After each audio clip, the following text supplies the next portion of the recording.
Assalamualaikum warahmatullahi wabarakatuh. Salam sejahtera untuk kita semua.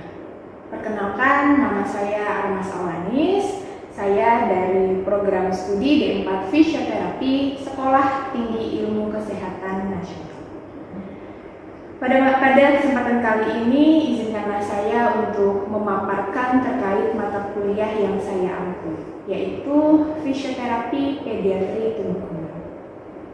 Mata kuliah Fisioterapi Pediatri Tumbuh Kembang merupakan mata kuliah yang ditempuh oleh mahasiswa semester 4 dengan beban 1 SKS teori dan 1 SKS praktikum.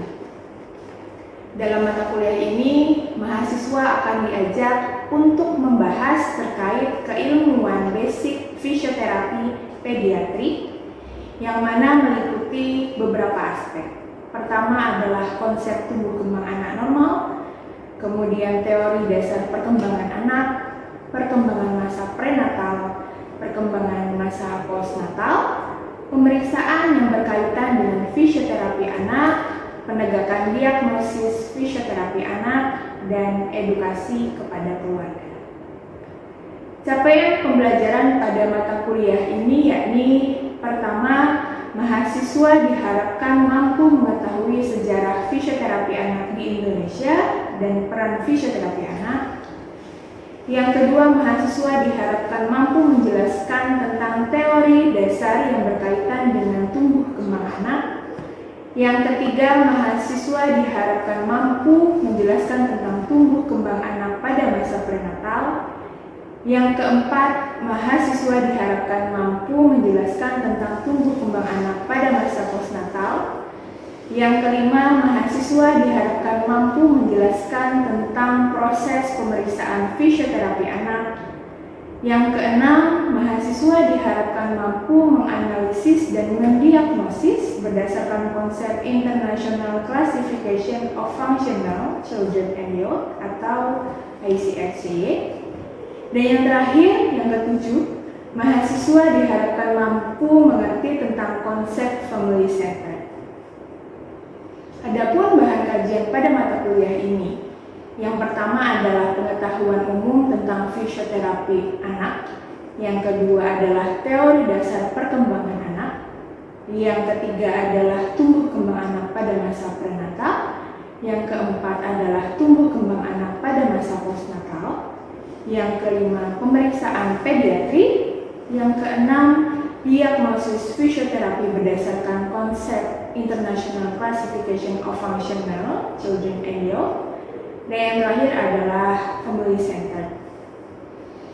Adapun metode pembelajaran yang diterapkan pada mata kuliah ini adalah student centered learning atau pembelajaran yang berpusat kepada mahasiswa dengan metode berupa diskusi kelompok dan team based project. Kemudian model pembelajaran dengan flipped classroom model, di mana diharapkan mahasiswa mempelajari terlebih dahulu materi yang akan dipelajari saat di kelas, sehingga saat jadwal tatap muka ada diskusi interaktif antara mahasiswa dan dosen. Dengan model pembelajaran inilah diharapkan mahasiswa bisa lebih aktif lagi dan menghidupkan suasana kelas. Interaksi yang terjadi antara dosen dan mahasiswa pada mata kuliah ini dilaksanakan secara langsung dan tidak langsung. Untuk interaksi secara langsung dilakukan melalui perkuliahan tatap muka di ruang kelas, dan untuk interaksi secara tidak langsung dilakukan melalui Google Classroom yang telah terintegrasi dengan Learning Management System atau LMS yang dikembangkan oleh Sekolah Tinggi Ilmu Kesehatan Nasional. Adapun asesmen yang dilakukan pada mata kuliah Fisioterapi Pediatri Tumbuh Kembang ini meliputi 3 komponen. Yang pertama adalah aktivitas partisipasi, yang kedua adalah hasil proyek, dan yang ketiga adalah penilaian UTS. Adapun bobot dari ketiga komponen ini adalah pertama, aktivitas partisipasif sebanyak 15%, kemudian hasil proyeknya sebanyak 50%, dan yang ketiga penilaian UTS sebesar 35%. Dan berikut saya sampaikan cuplikan proses perkuliahan tatap muka di dalam kelas yang saya ampu yaitu mata kuliah fisioterapi pediatri tumbuh kembang. Bismillahirrahmanirrahim. Assalamualaikum warahmatullahi wabarakatuh. Waalaikumsalam warahmatullahi wabarakatuh. Selamat siang semuanya mahasiswa. Siang, Bu. Masih semangat dengan kuliah saya? Masih. Bagus. Ini kita masuk ke mata kuliah fisioterapi pediatri tumbuh kembang ya. Pada pertemuan kali ini mungkin kalau kalian baca di slide saya itu ada bacaannya judulnya prenatal development ya. Nah, sesuai materi yang minggu lalu yang sudah saya upload di classroom ya. Ada yang sudah baca atau belum? Saya mau tahu nggak hari ini bahas apa? Oke, Mbak Kalista, tahu nggak?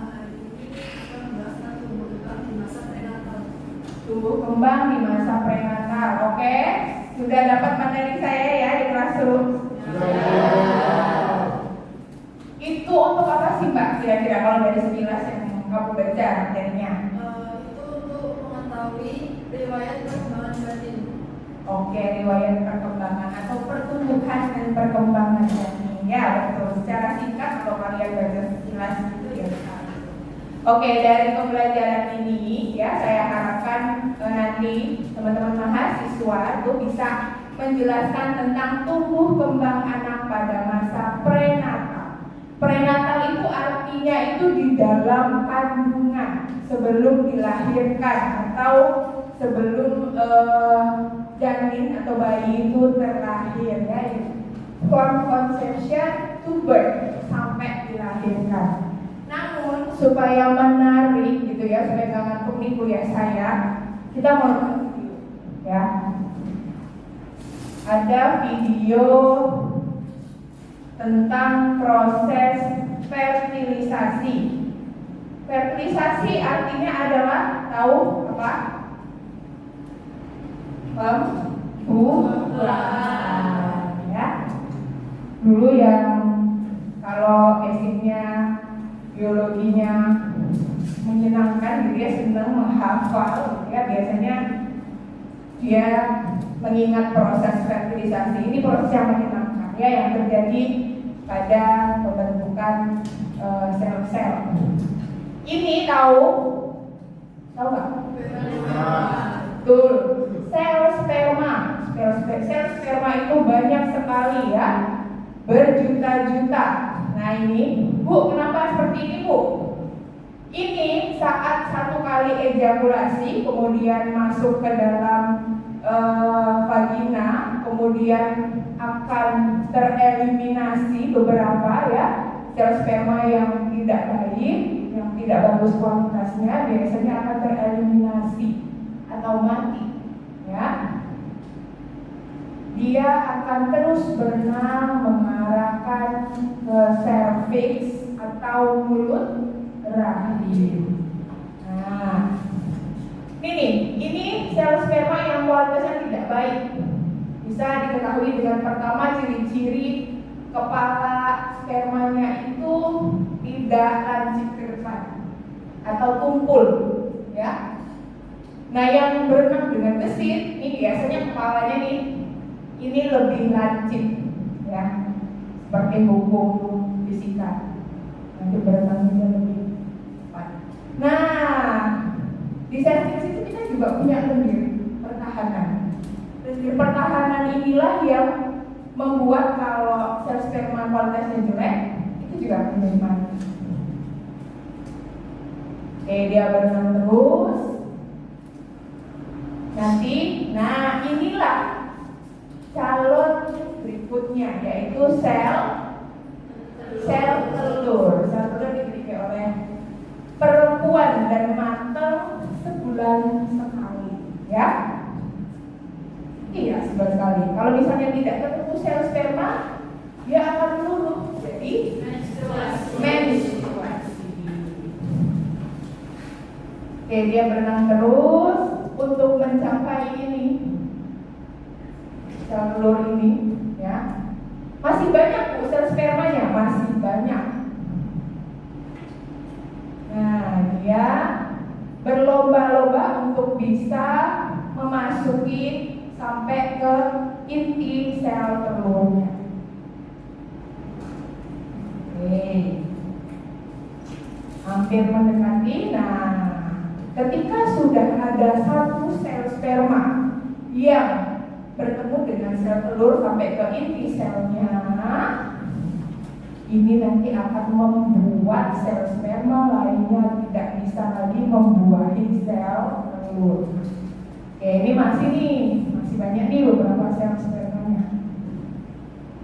Oke, nanti kalau yang sudah bergabung ya.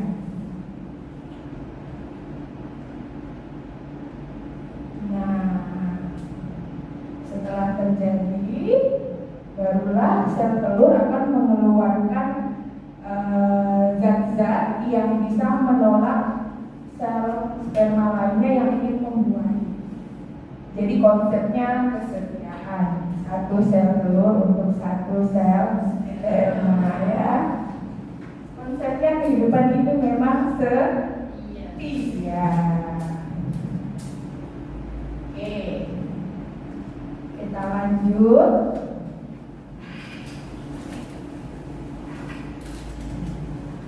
Nah, tadi setelah terjadi proses bertemunya sel telur dan sel sperma gitu ya, jadilah nanti akan berkembang menjadi embrio. Nama ilmunya adalah embriologi, yaitu cabang biologi mengenai pembentukan, pertumbuhan pada permulaan dan perkembangan embrio. Nah, menurut WHO ya, itu ternyata anak didefinisikan sebagai individu sejak dalam kandungan hingga usia 19 tahun. Di sini usianya udah berapa ya? 20. Berarti udah bukan anak-anak lagi ya kalian. Kalian sudah remaja ya. Oke. Nah, di sini adalah pembagian usia mulai dari ovum, embrio, fetus ini sampai nanti ada dikatakan prematur infant. Prematur itu yang lahir dia di usia kehamilan 27 sampai 37 minggu. Jadi bedanya orang kesehatan sama non kesehatan, biasanya kalau ngomongin kandungan itu bukan bulan. Biasanya dia kan 1 bulan kandungannya, 2 bulan gitu. Tapi kalau kesehatan biasanya pakainya week. Kenapa gitu Bu? Karena di tiap weeknya itu punya pertumbuhan dan perkembangannya berbeda-beda. Ini ya. Prosesnya terus berkelanjutan, kemudian dimulai sebelum kelahiran dan terus hingga berjalan sampai dewasa. Jadi tadi itu udah bertemu ya sel telur sama sel sperma. Kemudian selama 14 hari atau 2 minggu dia akan berkembang untuk menempel di rahim. Oke, tadi saya belum tanya masalah sel telur sama sel sperma itu bertemunya di mana? Tuba Fallopi. Fallopi itu yang bentuknya kayak tanduk gitu, ya. Nah di situ, kalau udah terjadi pertemuan, dia akan menempel di rahim. Baru turun tuh. Rahim itu yang bentuknya segitiga gitu. Nah, itu ya. Setelah nempel, makanya biasanya di trimester pertama itu rawan sekali terjadi keturunan. Bu, trimester itu apa? Trimester itu pembagian dalam usia kandungan. Ada 3 trimester, trimester 1, 2, dan 3. Trimester pertama adalah 3 bulan pertama, ya. Trimester kedua adalah 3 bulan kedua atau 6 bulan. Trimester ketiga itu 9 bulan maksimal terus melahirkan. Nah, yang rawan adalah di trimester pertama, karena ini minggu ya, minggu 1, 2, 3, dan 4. Dia ternyata mengalami pertumbuhan janin yang sangat besar, mulai dari menempel, kemudian CNS itu Central Nervous System. central nervous system kita adalah otak. Nah, sehingga jika pada trimester pertama, pada misalnya minggu ketiga aja nih, sang ibu mengalami infeksi virus, ya, bisa terkena torch biasanya disebut virus torch, ya, ada toxoplasma, ya, rubella, CMV, ya, herpes, misalnya ditandai dengan apa bu itu? Biasanya ibunya demam biasa aja, atau enggak flu batuk, gitu kan? Jadi kayak ibu hamil ngerasa kayak, oh ini biasa demam gitu kan, oh biasa batuk gitu ya. Padahal bisa jadi itu ada terinfeksi. Nah, bila terjadi di sini nih, di minggu ketiga, maka akan terganggulah pertumbuhan otaknya, ya. Kemudian bisa juga gangguan hati lagi, jantung. Minggu keempat ada mata, limbs itu apa? Extremitas, tangan dan kaki, ya. Jadi tangan dan kaki itu dibentuk tidak ujuk-ujuk langsung muncul jari, ya, enggak. Ya, kenapa? Mulai dari tulang atasnya dulu, kemudian ke bawah, baru yang terakhir jari-jari, begitu. Baik, kemudian berikutnya minggu ke-7 dan 8 ini kalau kalian lihat ada pelek itu apa namanya, rahang atas. Jadi kalau misalnya ibu, ya, terkena virus di minggu ke-7 atau 8, minggu 7 8 itu berarti jalan 2 bulan. Nah, 2 bulan terganggu gitu ya, terkena virus ya, maka akan ada istilahnya penyakit apa? Bibir terbuka, ya, ya, itu karena ternyata kalau dianalisis udah terjadi sejak di dalam kandungan. Jadi itu tuh gak ujuk-ujuk pas dilahirkan loh, anaknya sumbing enggak, tapi udah terjadi saat pembentukan, ya. Ini kalau dilihat lebih detail ada juga nih di sini timeline-nya, ya. Sehingga biasanya yang terjadi pada trimester kedua dan ketiga hanya perkembangan yang mengoptimalkan perkembangan yang sudah terjadi. Nah ini ya, ini tadi yang saya bilang dari ovarium jalan-jalan sampai sini, nanti ketemu sama sel sperma, terus dia turunlah ke rahim. Nah ini. Pada periode embrio, ketika blastosis komplit menempel pada dinding uterus, nah nanti akan terjadilah perkembangan menjadi 3 lapis. Ada ectoderm, hair jadi rambut, ya, jadi kulit, jadi nervous system. Mesoderm atau lapisan tengah itu akan berkembang menjadi muscle atau otot. Kemudian jadi sistem sirkulasi darah. Yang ketiga, endoderm lapisan terdalam itu akan jadi sistem digestivus atau sistem pencernaan dan jadi sistem paru. Nah, ini bentuknya. Ini terlihat pada usia 3 minggu setelah konsepsi. Jadi bentuk awalnya begini teman-teman. Nah, di 4 minggu setelah konsepsi akan terjadi pembentukan neural tube. Ini neural tube itu yang saya bilang di sini tadi, sistem saraf, ya, perkembangan otaknya. Nah, di 8 minggu pembentukan neuron tadi bentuknya seperti ini, ya, gambarnya udah ada linknya, tapi kan belum terbentuk dengan spesifik, ya. Oke, nah ini fetal mode. Kalau teman-teman lihat di sini fetal mode nomor 1, perkembangan yang pertama terjadi ya pada minggu ke-5 itu adalah motion.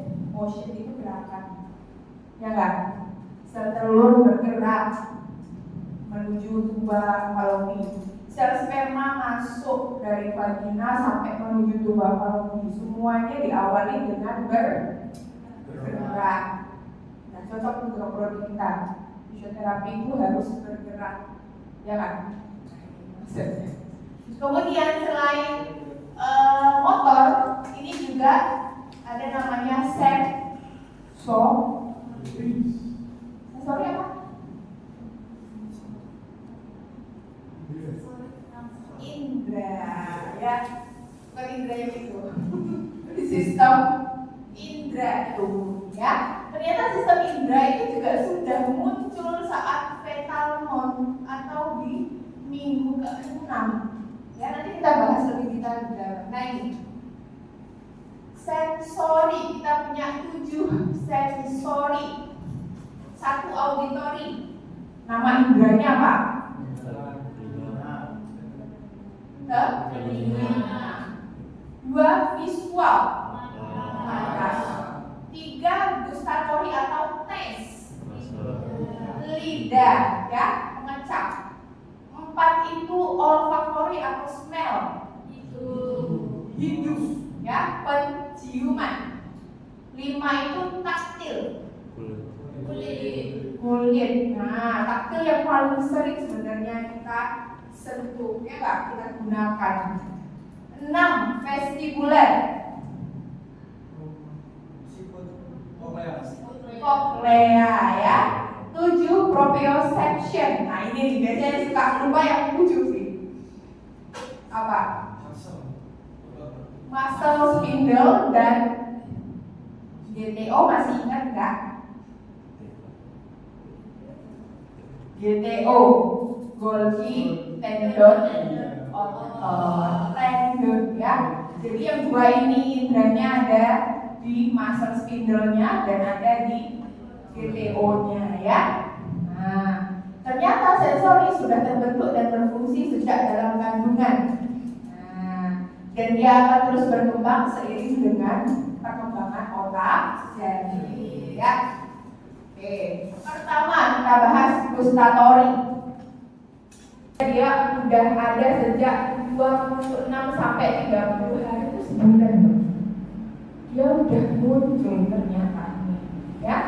Kemudian dia akan matur pada 13 minggu. Matur itu matang, ya, matang di usia 13 minggu. 13 minggu itu berarti 3 bulan masuk ke 4 bulan. Nih, dia bisa merasakan apa yang dimakani. Nah, ya. Nih. Kemudian kalau di USG bentuknya kayak gini, ya. Nih, ini jari nih. Ya, baca. Ini namanya shocking reflex atau refleks menghisap, ya. Nih. Di usia ini refleks menelan sudah muncul. Fetus akan menelan cairan amnion tadi yang saya bilang, dia bisa merasakan apa yang dimakan ibunya. Ada mitos ibunya nggak boleh makan cabai nanti terbesar bayinya, benar nggak? Salah. Tuh dia salah, ya. Salah, pernyataan itu mitos. Kenapa? Karena kalau ibunya makan, itu masuknya kemana sih? Apa langsung ke rahim? Enggak kan, ke lambung, ya. Nah, tapi nutrisinya lah yang diserap ke janinnya. Yang bermasalah kalau makan cabai, kepedesan, asam lambungnya naik. Itu yang bermasalah, ya. Oke, mungkin untuk materi perkembangan di masa prenatal sudah cukup. Kita mungkin lanjutkan ke sesi diskusi. Ada yang ingin ditanyakan? Oke, Mas Indra, kita bahas sistem Indra. Izin bertanya, Bu, apakah kelainan pada bayi yang saat lahir itu bisa dideteksi saat di dalam kandungan? Oke, ini terkait mengapa sih kita belajar prenatal, ya, perkembangan prenatal, supaya kita bisa mendeteksi etiologi tahu, ya, etiologi penyebabnya. Penyebab kenapa sih anak lahir berkebutuhan khusus. Sekarang istilahnya udah enggak anak tertentu, ya, tapi berkebutuhan khusus atau anak spesial, ya. Nah, kenapa sih ada anak lahir berkebutuhan khusus? Nah, bisa kita sebenarnya beberapa penyakit, ya, bisa kita mendeteksinya. Kalau kita balik lagi ke timeline tadi, timeline, nah ini Ini adalah timeline pertumbuhan dan perkembangan janin ya. Jadi kalau misalnya lahirnya tadi gangguan bibir sumbing tadi, kita bisa mengetahui etiologinya karena kemungkinan ibunya itu terserang virus di usia 7 sampai 8 minggu. Kita bisa cross check ke ibunya. Ada nggak tanda-tanda itu tadi? Misalnya demam atau sakit atau mungkin keluar flek darah, ya. Tuh. Kemudian pernah dengar kasus cerebral palsy? Pernah? Nah, cerebral palsy itu otak, palsy itu kelemahan. Jadi ada kelemahan di otaknya, ya, di otak anak tersebut. Kemudian dia mengalami kelemahan otot. Nah itu karena apa, Bu? Ya karena di usia trimester awal tadi ya, pembentukan sistem saraf pusat CNS-nya ini mengalami gangguan atau terinfeksi virus. Kemudian yang bisa dideteksi lain adalah kasus Down syndrome. Tahu? Down syndrome itu punya wajah yang khusus sekali ya, bisa dikenali gitu kayak sindroma Mongol, karena ya katanya itu adalah wajah yang mirip ras Mongolia. Nah, ini kalau DS ini memang kelainan genetik, beda dengan cerebral palsy, tidak genetik ya, tidak diturunkan lewat gen. Tapi kalau DS itu lewat genetik, ya. Nah, genetik anak Down syndrome itu memang bisa terdeteksinya pertama bisa dengan lewat pengambilan darah pada ibu saat hamil, atau ada screening singkat. Ini udah jadi protokol dokter kandungan sebenarnya. Jadi usia kandungan 11 sampai 13 minggu USG. Kemudian nanti akan dilihat, sini ada gambar nggak ya? Ini kayak gini deh. Dilihat di bagian belakang sini, ya. Di ketebalan lehernya itu tidak boleh lebih dari 3 mm. Itu menandakan ketebalan leher anak Down syndrome. Jadi kalau kalian cek yang anak yang sudah pasti Down syndrome ya, itu lehernya itu kayak endek. Nah, ciri-cirinya kalau dari jari terlihat dari ukuran belakang lehernya. Itu, Bu, itu memang harus dicek di usia 11 sampai 13 minggu, ya. Karena hanya di masa kritis itulah terlihat dengan jelas. Jadi kalau sebelum 11 minggu, kalau dicek juga bisa. Di atas 13 minggu, 14 minggu misalnya, atau 15 minggu, sama juga akan terlihat. Nah, biasanya dokter-dokter OB akan menyarankan untuk USG. Walaupun ya tingkat validitasnya atau mengarah ke penyakitnya itu memang masih 60%. Yang paling valid apa Bu untuk mendiagnosis DS dengan cek darah tadi? Karena ada beberapa hormon yang mungkin muncul pada anak Down syndrome tapi tidak muncul pada anak yang normal. Begitu, Mas Indra? Oke. Mungkin cukup ya materi pada hari ini. Semoga bermanfaat untuk kita semua. Kurang lebihnya saya mohon maaf. Selamat siang. Assalamualaikum warahmatullahi wabarakatuh. Waalaikumsalam.